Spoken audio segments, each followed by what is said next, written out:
First at 4, victims of sexual abuse say former Dr. Larry Nassar isn't the only one to blame. To know the FBI could have helped to avoid this trauma, it disgusts me and it hurts me. We're going to talk about how they're fighting back. Paul? Well, Sandra, the rain moved out, then the sun moved out, all of that right on schedule, which means we now can look ahead to a big weekend warm-up. We'll have all the details straight ahead.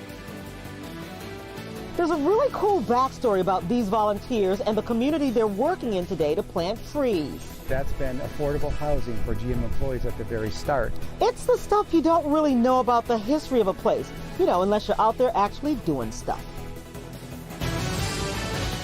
Live from downtown Detroit, Local 4 News First at 4 starts now. First at 4, survivors of Larry Nassar are now targeting the FBI. They say a botched investigation allowed Nassar to continue to abuse young victims for months more. Devin Skillian following new claims filed by that group of survivors, and they're looking for payment now, Devin, from the FBI. Yes, Sandra, this group of 13 sexual assault survivors wants $10 million each from the FBI. They say they're trying to hold the government accountable for what happened more than a year before Nassar was ever arrested.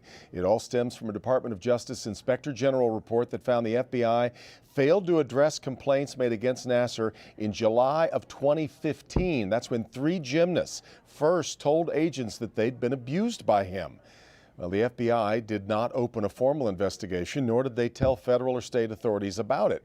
Nassar wasn't arrested until November of 2016 when Michigan State University police looked into the matter. Attorneys for the survivors say more than 100 women were assaulted in the 16 months that it took to arrest him. The FBI, a government institution charged with protecting citizens, failed to protect children and athletes. They put their selfishness above our well-being, and that lack of action by the FBI caused avoidable trauma for survivors like myself. No one should have been assaulted after the summer of 2015 because the FBI should have done its job. Justice Department originally decided not to prosecute the FBI agents involved, but last year they reopened the case. This group of survivors not suing the FBI yet. Under federal law, the government has 6 months to reply to this claim, and a lawsuit could then follow. We'll follow the latest on this, an update coming up for more at 5. Sandra, I'll see you then. All right, we'll see you then. Thank you, Devin. The criminal case against teenager Ethan Crumbly now moving toward a trial date, but he's not going anywhere. Crumbly is accused of murder in the Oxford High School shooting that left 4 students dead last year. He made a virtual court appearance. This was from the Oakland County Jail today. Crumbly charged as an adult, but there are monthly hearings to see if he should be moved to a juvenile facility. Today, the judge again said no. Also today, the court set a tentative trial date with the case now expected to start on September 6th. New since noon, police have caught up with a 16-year-old who ran off from his home on Detroit's west side after his younger brother accidentally shot himself. Police tell us that the teenager left a loaded gun on a bed in the same room that he shares with his 3-year-old brother. The 3-year-old started playing with the gun, fired that gun, and then the bullet grazed his head. He's in the hospital. Police say the 16-year-old apologized to his father, took the gun, and then took off running. The 16-year-old and the gun, they have both been found. We are working on getting new details. We're going to have a live update for you coming up tonight at 5 o'clock. In the first forecast on this Thursday, we're heading into a very pleasant spring night. Paul Gross is here to talk about that and also offer the coming attractions for the rest of the forecast. Paul? Yeah, hey there, Sandra. Look at this beautiful blue sky here. One of America's iconic skylines, looking just great in that late afternoon sunshine. Temperatures have soared into the 60s. You can see 66 at Metro, 62 in Howell, 63 in Pontiac, 65 in Adrian. Yes, it's breezy out there, but with the warm temperatures, you know what, those breezes feel just fine. All right, you see, this is visible satellite imagery. You don't see a whole lot going on, and even if we widen out the view, a little bit of cloud cover to the north. That's all moving due east. So we are high and dry right now, and we'll stay that way through the evening hours. But notice how quickly the temperatures drop. We'll be in the mid-60s at 6 o'clock, dropping all the way to near 50 by 10, into the 40s by midnight. So just be aware, if you're heading out tonight, it's going to cool off quick. All right, we'll be back to talk about that big weekend forecast in just a few minutes, Sandra. All right, Paul. Russia's Vladimir Putin claiming a key victory in Ukraine while the United States is about to give the Ukrainians another big boost in military aid. The Russian president says his forces have basically taken the city of Mariupol, but they have not taken the steel plant where Ukrainian soldiers have been holding out against Russian troops.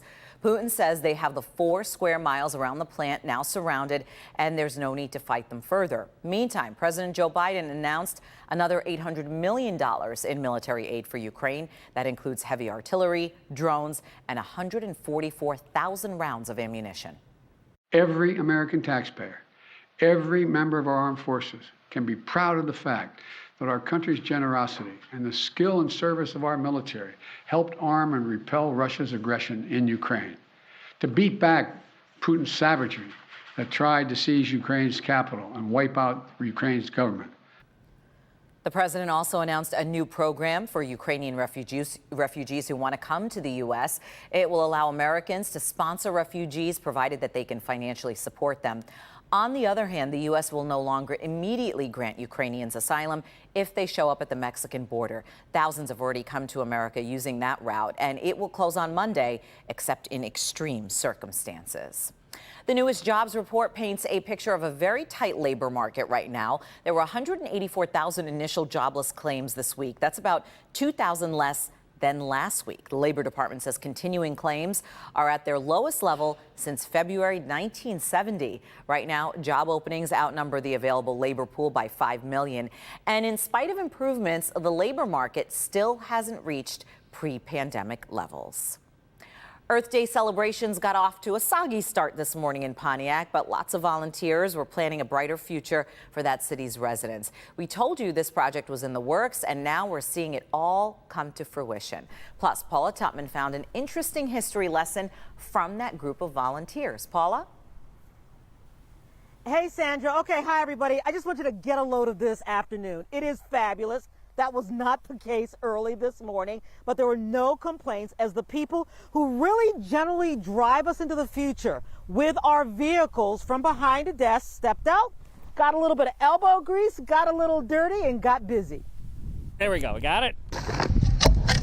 We're going to spread the mulch evenly. Throughout the week, volunteers from various organizations are converging on Pontiac to plant trees. 100 of them, from funds raised by the Rotary Club to retree 9 parks of 29 in the city. Today, it was Aaron Perry Park, and there's an interesting synergy about who's doing the planting. 1 wheelbarrow per tree, okay? There we go. Now let's mix it. These are volunteers from General Motors in a 100-year-old suburban community that gave the early workers of GM a place to live, work, thrive, and raise children. General Motors has been here a long time, and they also needed affordable housing. They orchestrated a neighborhood here for folks to live and easy ways to get into housing and take their payment right out of their checks. As the auto industry's footprint started moving away from Pontiac, so did many of its workers.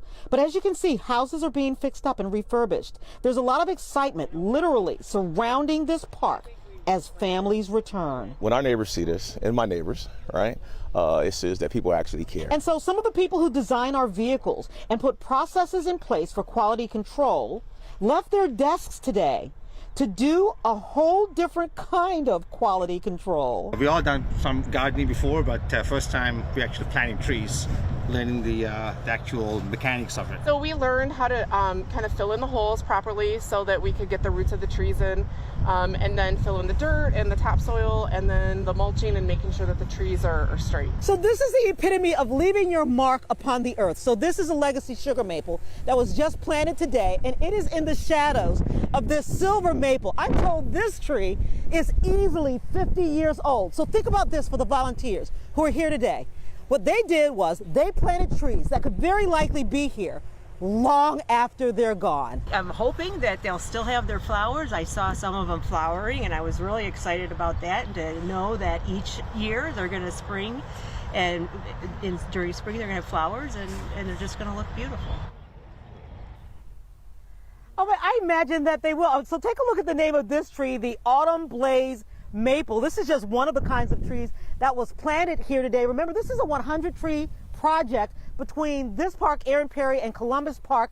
30% of those trees were planted today, Sandra. Of the 100 trees, 30 trees planted today, more to come. I love Back to it. you. I can't wait to watch the progress and watch it all evolve. Thank you so much, Paula.